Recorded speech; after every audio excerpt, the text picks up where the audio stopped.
Welcome to the Retaliation Realm channel. We hope you enjoy today's story. Nick married Jolie 3 years ago.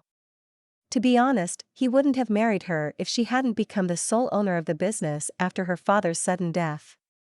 Her father, a seemingly young and strong businessman, had died unexpectedly from a stroke. Jolie was Mr. McMillan's only child and the sole heiress to his fortune. That's why Nick, a handsome slacker who was used to living at the expense of women, paid attention to her. Jolie was captivated by Nick's charming promises, while he planned to stay with her until a more profitable opportunity arose. But it soon turned out that the most favorable option, the jackpot of his life, was Jolie. She inherited her father's colossal wealth, and Nick knew exactly how to take advantage of it. He believed he could easily manipulate her deep affection for him to control her fortune, and everything was going as well as possible for Nick.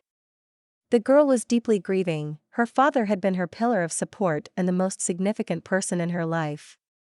So Nick quickly surrounded Jolie with care and support at such a hard time.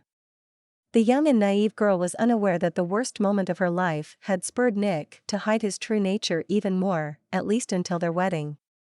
He maintained his good behavior, ensuring there was no turning back. After the funeral, he proposed marriage.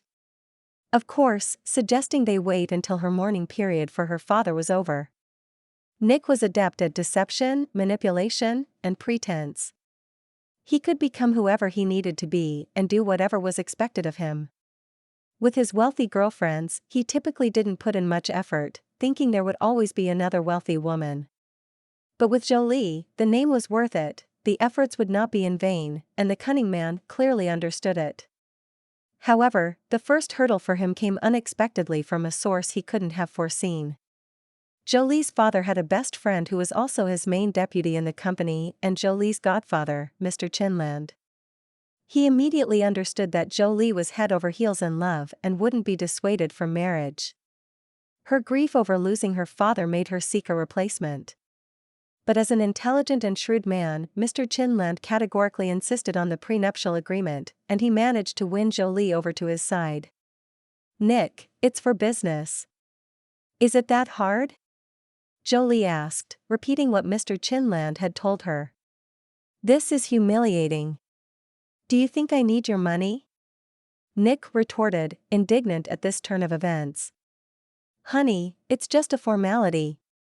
We only need it in case of divorce. My godfather wants us to sign it. He's always been like a second father to me." Jolie may have been naive about financial matters, given that she'd never had to worry about money, but she wasn't a fool in other respects. When she set a goal, she achieved it no matter what. Nick was pinned against the wall and had to agree to all of Mr. Chinland's terms. The marriage contract formulation was standard, but it curtailed Nick's rights completely. It was evident that the business and all other property inherited from Jolie's father could not become joint property of the spouses. Nick assumed he would receive a share in the dividends and acquire new property and assets. However, the contract drafted by a top-class lawyer prevented Nick from having this opportunity. Despite this, Nick believed the marriage was still beneficial to him as he would access his wife's finances without control and build up capital for the future. He was going to take money from the common budget daily and transfer it to his name. But Nick was mistaken in this regard too. Mr. Chinland was a dedicated, decent, and responsible person who not only controlled Jolie's financial flows and business, but also her finances. Nick had limited funds for personal expenses, but he remained optimistic about the future and waited to see how the situation would develop. Soon, it turned out that his patience was indeed rewarded. Jolie had been trying to conceive since their wedding day. She desired motherhood. But each new cycle brought bitterness and disappointment. Initially, she attributed it to nerves and stress caused by the frantic pace of life. She took business into her own hands and learned a lot on the go, which was naturally exhausting. After more than a year of unsuccessful attempts, the woman sought help from specialists, underwent a full medical examination, and identified the cause of the failures. Jolie's symptoms, which she had attributed to a busy lifestyle, turned out to be alarm bells her body was warning her of problems, but she had ignored them. Finally, the doctors diagnosed her with cancer. She underwent almost 2 years of treatment and suffering, but with little success. All this time, Nick played the role of the husband only nominally. His vested interest was that Jolie simply did not exist, and he had not managed to hide it well enough. Although they never openly discussed it, Jolie was aware of the numerous women. Her husband had cheated on her with numerous women, but Nick believed he was adept at conspiracy and manipulation. He thought he was successfully playing the role of a dying wife's husband without arousing suspicion. He felt lucky and thought he only needed to endure a little longer to achieve his desired outcome. However, Nick's behavior was condemned and discussed by everyone, from the nurses in the hospitals where Jolie was receiving treatment to Mr. Chinland. The man was furious and helpless. He couldn't comprehend why Jolie would desperately want to preserve her marriage on the brink of the grave. He was also worried that Jolie had no will, and as a result, her husband automatically became her only heir. "That scoundrel inherits everything, including the fruits of Jolie and her father's hard work," Mr. Chinland lamented. He was sure that Nick, this wastrel, would squander all the property within a few years.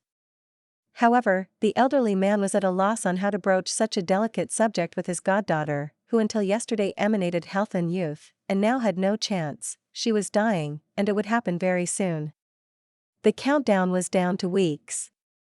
Nick was already rubbing his greedy hands, his eyes burning with anticipation of getting rid of his sickly wife and acquiring solid capital. It seemed to him that the matter was in the bag. Mr. Chinland prayed that he would not have to start a conversation about the will himself, but fortunately, it was not necessary. Jolie started the conversation herself, revealing a secret plan that left him speechless, because she had meticulously planned everything with finesse and ruthlessness. He never expected that revenge is truly a dish best served cold, and Jolie executed it flawlessly. The plan Jolie devised and realized didn't take much effort or time, but in completing her journey on Earth, she achieved her main dreams. Unfortunately, Jolie's loved ones did not witness a miracle, and she passed away without recovering. Before her death, she arranged the details of her funeral with great care. Serene and resolute, she conveyed her final wishes. The day after the farewell ceremony, the notary called the people mentioned by Jolie in her will and asked them to arrive for its announcement. Nick was shocked by this news. He was sure that his wife had not drawn up any official document in case of her death, and he would become her sole heir, as the law usually provides in such cases. Still hoping for the best, he went to the appointed meeting, taking his new mistress, Shirley, who was a striking beauty. Upon entering the notary's office, Nick spotted Mr. Chinland and Jolie's friend, Kurt Turson, but what caught him off guard was that Kurt wasn't alone. He was pushing a stroller with a baby boy inside. Nick was completely unaware of Kurt's marriage or the birth of the child. Although Nick wasn't an expert in any field, he certainly wasn't foolish, and it didn't take him long to realize that there was a hidden agenda at play and that he had been outsmarted.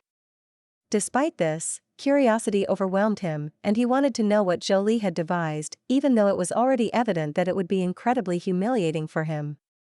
For approximately 15 minutes, everyone remained silent, occupying different corners of the room. No one else arrived. The notary seemed to have deliberately prolonged the introductory part as much as possible, telling them why they had gathered, what an honor it was to read the deceased's last will, the notary announced, with a wicked grin lingering on Mr. Chinland's face that hinted the will's contents were no secret to him or the others. Finally, Nick heard his name. "To my lawful husband Nick, I deny the inheritance," read the notary. After delivering this modest and short sentence, the notary looked at Nick and asked if he had understood its essence. The humiliated man had no choice but to nod. At that moment, Shirley took his hand, attempting to leave defiantly, but Nick held her in place, ignoring her questioning look. He wanted to leave the scene of his public humiliation as quickly as possible, but the play was not over, and the invited audience needed to see it through to the end. After a brief pause, the notary continued, "I bequeath all my personal property to my only son, Robert Turgis, until he reaches adulthood. I appoint his father, Kurt Turgan, and Mr. Chinland as guardians and administrators of his estate." A shocking revelation hit Nick like a gut punch. What? A son from Kurt? His patience shattered, and he burst out with a surprised scream. Other than Nick and Shirley, the news didn't come as a surprise to anyone present. Is the boy Jolie's biological child? Nick gasped for breath, raising his voice. Yes, Robert is the biological son of Jolie and Kurt, clarified Mr. Chinland. She hasn't been pregnant in the last 2 years, that's impossible. Nick desperately clutched at straws, despite realizing that nowadays, being pregnant wasn't necessary to have a child. The godfather smirked, clearly relishing Nick's shock and disappointment. The advancements in medicine these days are astounding, he remarked, looking at this scene. Kurt remembered the horror he felt 2 years ago when he discovered that his best friend was seriously ill, with little chance of recovery. It was shocking to him how calmly she spoke about her limited time and what she needed to do. That's when she revealed her desire to become a mother no matter what. I had my eggs preserved before starting treatment. I was told that I probably wouldn't be able to conceive my child, but I insisted, Kurt. I grew up without a mother, and I know it isn't easy, but I always felt her love and protection. Does Nick agree to raise the child alone? Kurt cautiously inquired. Who would allow him? I would gladly become a guardian and use the baby's money, as he lacks conscience, Jolie replied. No, I've already realized that my dear spouse is someone of questionable character, to put it correctly. And his reaction to my diagnosis and prognosis, I don't even want to speak about him. This man isn't worth getting upset about. And what about the baby? That's what I wanted to discuss with you. Jolie hesitated, which was quite unusual for her since she was usually fearless. I don't know how to broach the subject delicately. Maybe there is no delicate way. In short, I would like you to be the father of my child, she exclaimed in a high-pitched voice. Are you joking? You have a husband, Kurt replied, clearly caught off guard. Yes, I do have a husband, and I will have him until the day I die. I've already made that decision, Kurt. Of course, we won't sleep together, it's impossible given my current condition. I can't carry the baby myself. Unfortunately, I had my eggs preserved. Now we need biological material from the future father. Naturally, I also need a woman to carry and give birth to him, but luckily, such services are available now. At first, Kurt thought it was absurd, the nonsensical ramblings of a desperate woman. Yet, she had an entire logical plan in her head, and it turned out that she had already completed a significant amount of preparatory work, researched the legal aspects, arranged for reproductive clinic services, and even found a mother for the future baby. Kurt, I could use the services of a donor for the father of the baby. I want to leave a piece of myself behind. But when you think about it, who will the baby be with? I've been thinking a lot, but you're the only one I can rely on. I am sure of you. Knowing you for so many years, I believe that you will be a great father. I understand that you want to create your own family, get married, and have children naturally. It's logical. But please think about it. Don't answer me right now. For me, after what happened with Nick, the father of my child must be someone who doesn't prioritize money, someone who won't exploit my assets. I'm not as naive as I was before marriage. Nick taught me a lot. Now I have a lot of life experience. As for you, you don't need any money at all. You have plenty, Jolie replied, correcting Jolie's reasoning for the first time.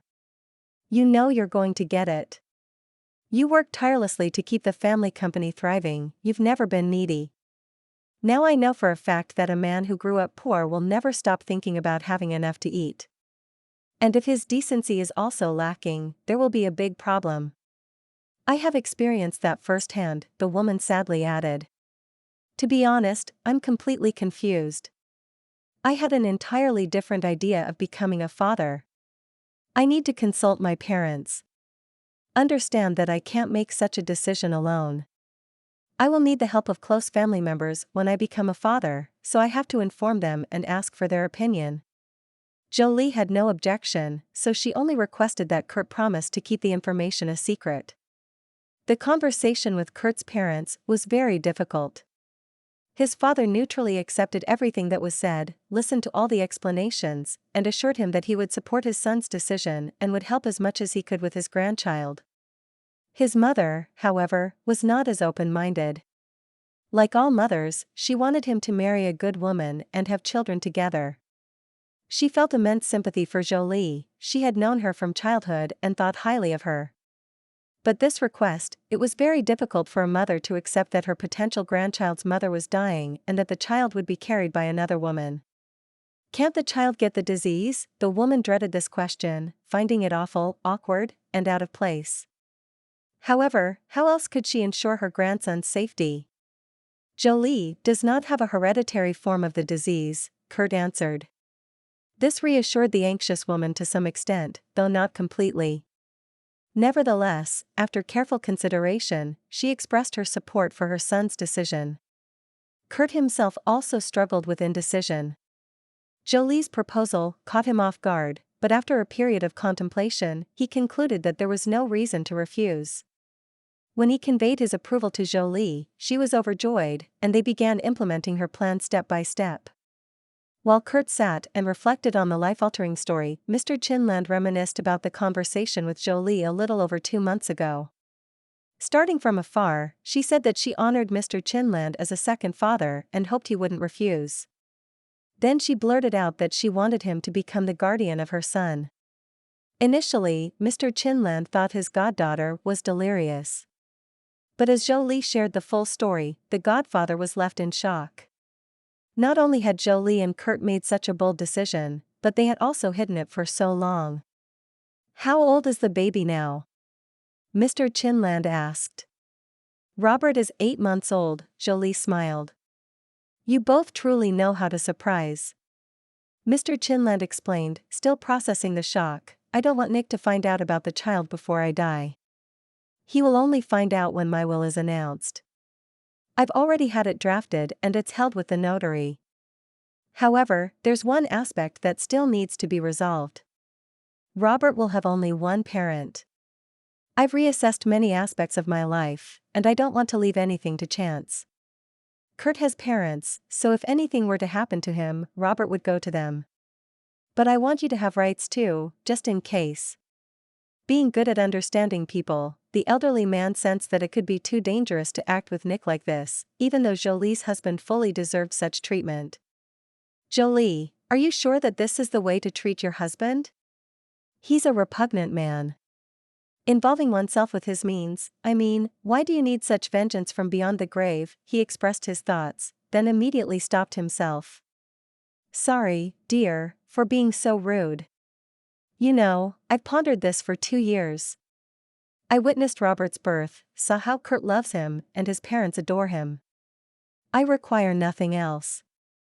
I have accepted the situation.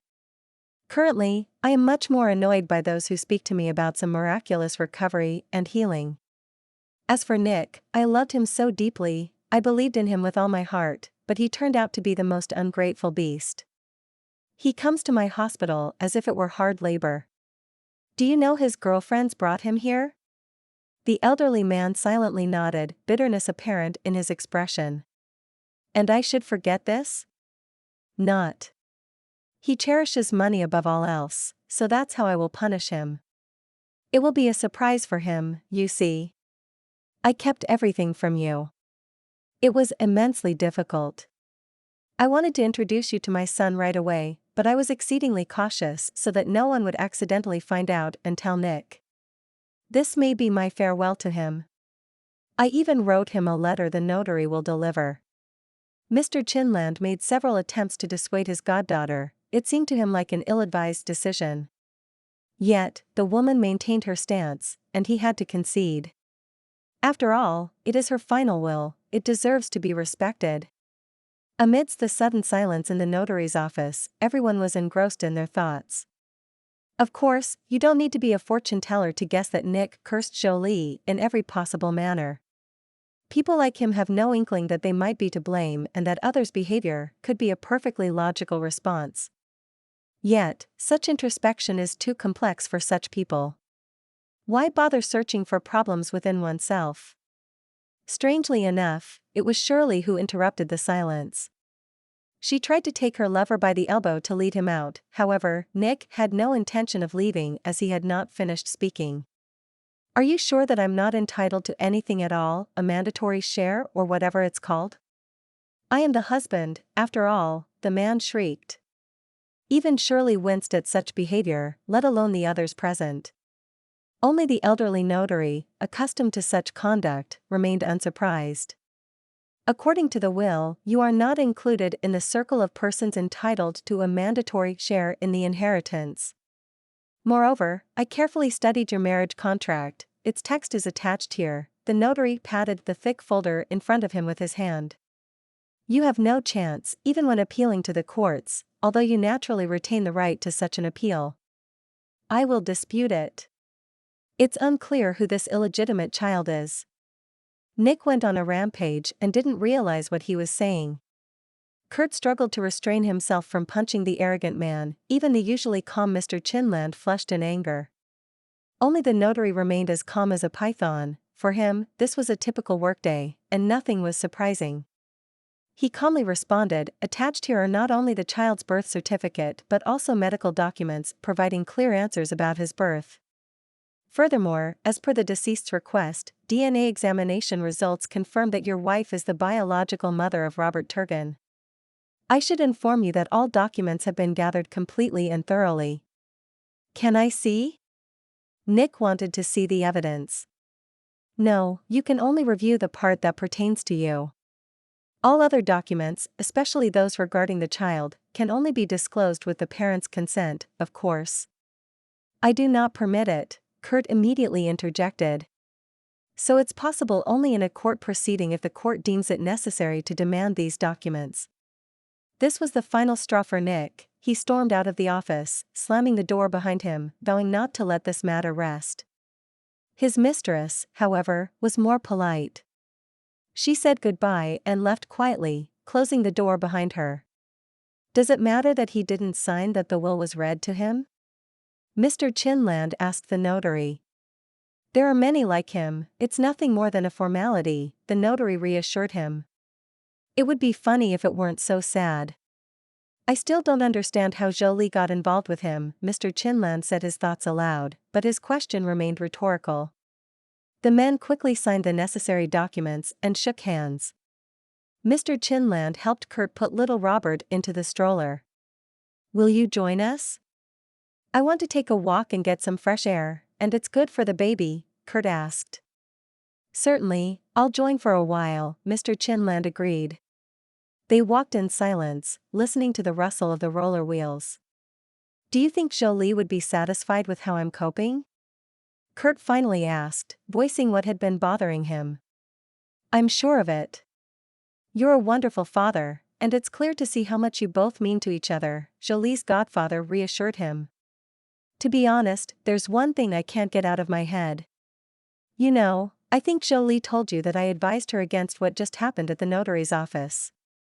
Are you talking about this circus with the will and how Nick found out about Robert?" Mr. Chinland nodded in response. "Of course," Kurt replied. "I was the one who constantly brought up the conversation about that. I didn't like this idea from the very beginning. He's a nasty type, angry, stupid, and mercenary. Why provoke him? Honestly, I even contemplated telling him when the baby was already born that Jolie was hiding it. So much I believed I had no right to. I decided that she just didn't want to deal with him herself and left these disputes to us. Today I saw him with that woman, showing no shame at all. Now I question whether I did the right thing by not insisting on my stance."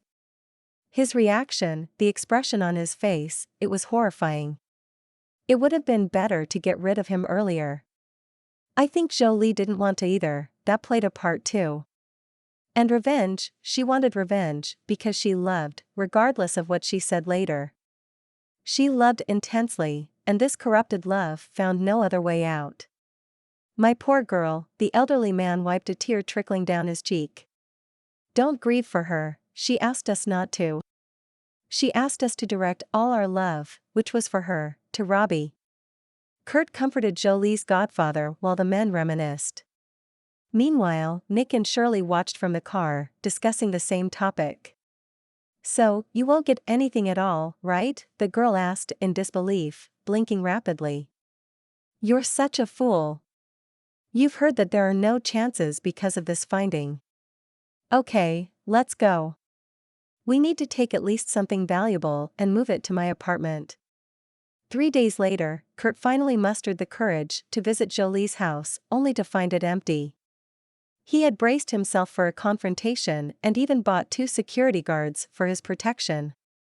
But Nick got it right and went back to his place, of course not forgetting to take with him plenty of valuables. Now, Nick was sitting alone in the small kitchen of his tiny apartment, nursing a bit of whiskey Shirley had left him, which was quite expected. Why would she need a beggar man? Nick pondered his current situation. He couldn't help but reflect on how he had ended up here. Before, women used to pay him to be with him, but now he needed to offer money to a young, beautiful girl to stay in her company. Ironically, Nick, a gigolo past his prime who deteriorated due to his vices, didn't blame himself for his circumstances. In his thoughts, his wife was the villain who had drained his vitality and dashed his hopes, leaving him without the inheritance he was so looking forward to. In his fantasies, he was young, handsome, successful, and extremely wealthy. But as a parting shot, Shirley had told him some harsh truths. No one needed him, he was just a poor drunkard living in delusions of grandeur. It was very difficult to come to terms with that reality. His dreams of wealth and success, largely contingent on his ex-wife, crumbled like a house of cards. His aspirations to be a successful businessman were dashed. Blinded by his ego, he failed to see his part in his downfall. Instead, he blamed his deceased wife. In his mind, Nick saw himself as a saint who never left his sick wife's side, conveniently overlooking his endless intrigues, gambling, alcohol abuse, and dismissive behavior toward his wife. "What a pity that she's dead and I can't hit her," he thought so many times. I barely restrained my impulse, encouraging myself that my patience would be generously rewarded. Nick spent nearly 2 weeks in a drunken stupor, seeking escape from reality, and his resentment grew stronger each day.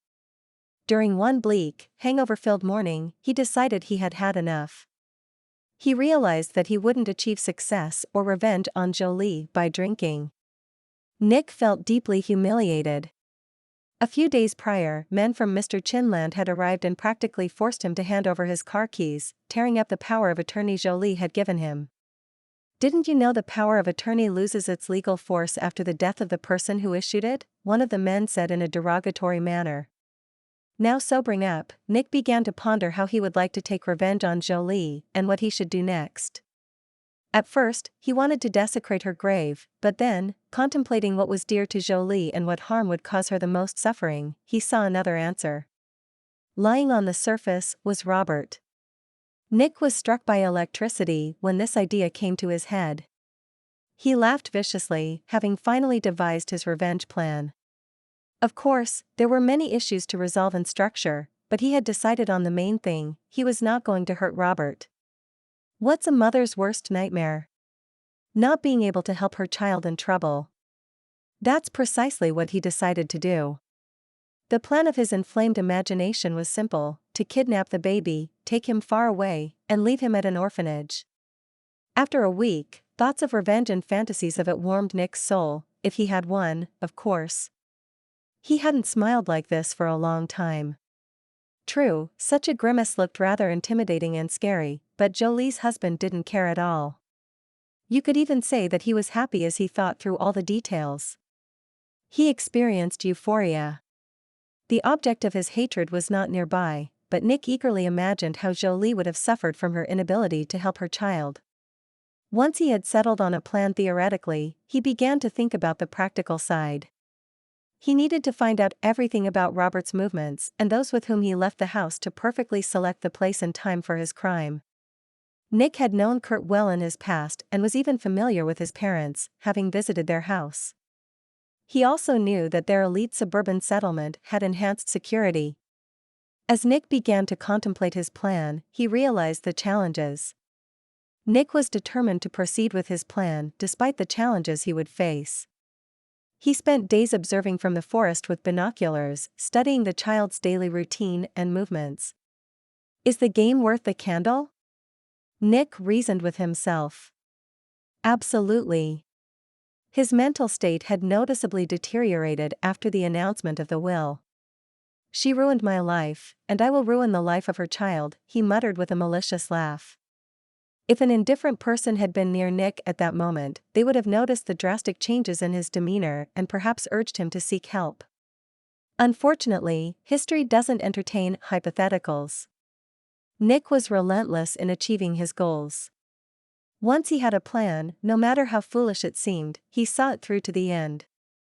He spent days preparing the necessary conditions, scouting the entire territory to find the perfect vantage point overlooking the turgid house while remaining hidden. For over a week, Nick rose at dawn and hurried to the cottage settlement, remaining there until late evening, keeping a constant watch with binoculars and meticulously recording every activity in the house. He diligently maintained a notebook to ensure he didn't miss anything. Through his observations, Nick learned that the child was cared for by Kurt's grandmother and a nanny. However, Kurt and his mother were unsuitable for implementing Nick's plans. They both knew him well and could identify him immediately. Nick had no intention of being caught or punished for the crime he was plotting. Nick meticulously planned his attack, anticipating that the police would come to him with questions, but hoping to wave them away. In his plan, the nanny was chosen as the victim of the attack. She had a fixed schedule and always walked with Robert in the same locations along the same routes. Fortune favored Nick on a Wednesday during the nanny's daytime walk with the peacefully sleeping baby. She left the secured territory of the settlement, following a small forest path to a clearing where another nanny from a nearby settlement met her. They conversed, and Nick even heard their laughter. To avoid attracting attention, Nick decided to stop watching the settlement daily and only visited on Wednesdays, trying to coincide with the nanny's daytime walk. Everything was precise like clockwork. Each Wednesday, the nanny would leave the safety of the settlement and walk the forest path for 4 consecutive Wednesdays. He observed the system to ensure it did not fail on the 4th Wednesday. He knew he would return the next week at the same time to take away the child to execute his plan. He purchased a powerful stun gun from a local market, paying cash to avoid being traced. He meticulously planned every detail to avoid capture. Similarly, he brought an old car, stole license plates, and attached them to the vehicle. He strategically determined where to park the car so it was close enough to escape but not so near as to attract attention. He also considered his appearance, taking steps to disguise his figure and face to avoid recognition. Thoughts of kidnapping consumed him. He went to sleep and woke up with these thoughts, even dreaming about the act in precise detail.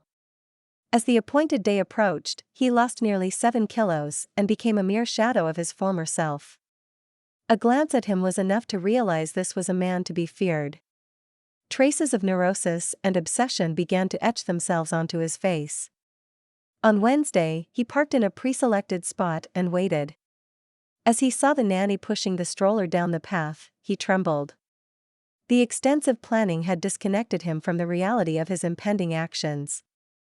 He was about to confront a stranger, assault her with a stun gun, snatch the child from the stroller, and flee to his car. Nick had imagined the situation to be different, more like a scene from a video game. Here, however, everything was real: the woman, the baby in the stroller, and the baby examining his surroundings with curiosity. By nature, Nick was not violent, and crossing that line was difficult for him. But his deep-seated hatred for Jolie drove him to carry out his plan. He approached the boy's nanny, pushed her away from the stroller, and knocked her down. He then used a taser on her, and she passed out from the shock. All that was left was to take the child out of the stroller and run to the car. However, things went awry at this point. As he bent down to unfasten the belts, suddenly he felt a blow to his head and fell to the ground. The next thing he knew, an elderly man was standing over him, scolding Nick and tying his hands. Nick lost consciousness again. The mysterious man turned out to be a gamekeeper who was well known in the nearby elite communities. His guardhouse was practically in the middle of two neighboring settlements, often concealed behind dense greenery and unnoticed by Nick that day. Mr. Mayo had been returning from the local store when he noticed suspicious activity. He later explained to the police officer, "I saw someone standing guard, dressed entirely in black, despite the morning heat. I decided to watch a little and investigate." Due to his many years as a gamekeeper, Mr. Mayo was adept at moving silently through the forest to avoid alarming the wildlife. He hid behind a tree and kept a watchful eye. Suddenly, I saw a man attack a woman, knocking her down. I initially thought that he intended to assault her, but he was trying to reach the child. I rushed over and hit him with a stick I had picked up just in case, Mr. Mayo explained. "Good job, Mr. Mayo. You've become a local hero. Look, the press is already gathering, they want to interview you.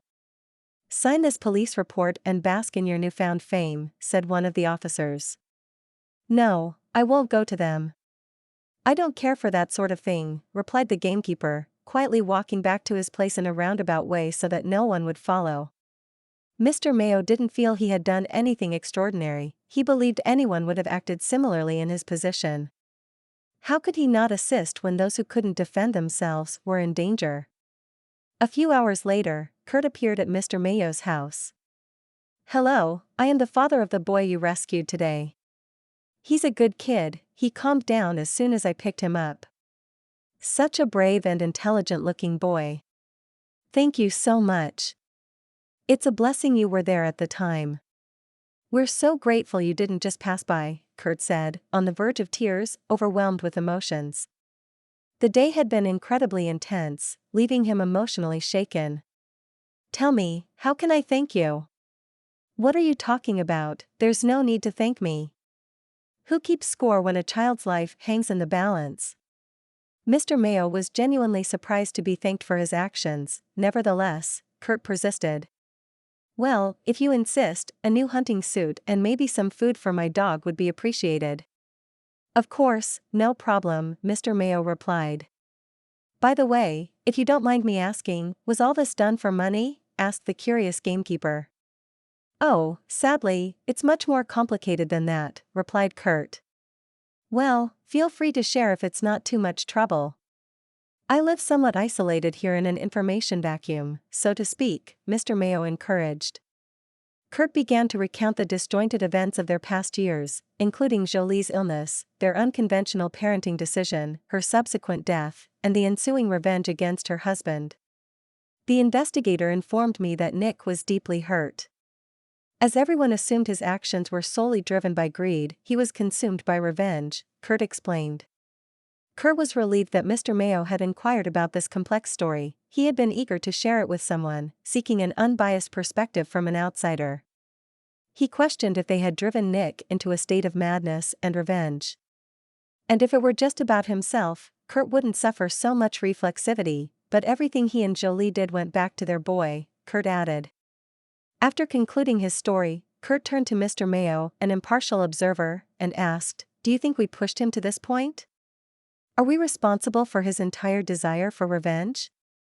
"Oh boy, are you serious? You're an adult, and you're talking such nonsense. That Nick of yours always found a reason, he doesn't even need one. He married for money, cheated shamelessly, mistreated his sick wife, and convinced himself it was all her fault. What's her fault for retaliating once, for losing patience, for not enduring it? Oh, she hid the most painful thing for him, the wallet, on the contrary, well done. The woman has thought up such a plan and put it into practice," Mr. Mayo responded with a harsh truth from a stranger's perspective that truly uplifted Kurt. Kurt deeply pondered every word Mr. Mayo had said. "Now I also owe you for your good advice," Kurt smiled in response. The gamekeeper merely waved his hand at him, and they parted as friends. Mr. Mayo promised to check in on the boy. "I heard somewhere that the Chinese have this belief or wisdom, God knows what to call it, that if you save someone's life, you're responsible for that person forever. So don't worry about your Robert, I'll look after him here too," the gamekeeper said as a farewell. True to his word, he regularly visited Kurt's house and was always a welcome guest. In him, the boy found another loving family member. Meanwhile, the court sentenced Nick to several years of imprisonment. During this lengthy period, everyone in the house managed to calm down and return to their usual quiet life. The family could finally breathe a sigh of relief. Mr. Chinland regularly visited and babysat the boy, diligently fulfilling the duties assigned to him by his goddaughter. Kurt met a single mom whose daughter attends the same kindergarten group as Robert. The children get along well, and Kurt's parents hope that this time, their son's personal life will flourish, and Robert will have a loving stepmother and sister, perhaps even more than one sister. But, of course, as Kurt promised Jolie, he will never allow Robert to forget his mother. He always talks about her, showing the boy pictures and videos, constantly reminding him that his mother loves him very much and she is always with him, protecting and watching over him, even if he can't see her. Thank you for being with us and listening until the end. If you found it interesting, please subscribe, give us a like, and leave your comments. We'll see you on the Retaliation Realm channel.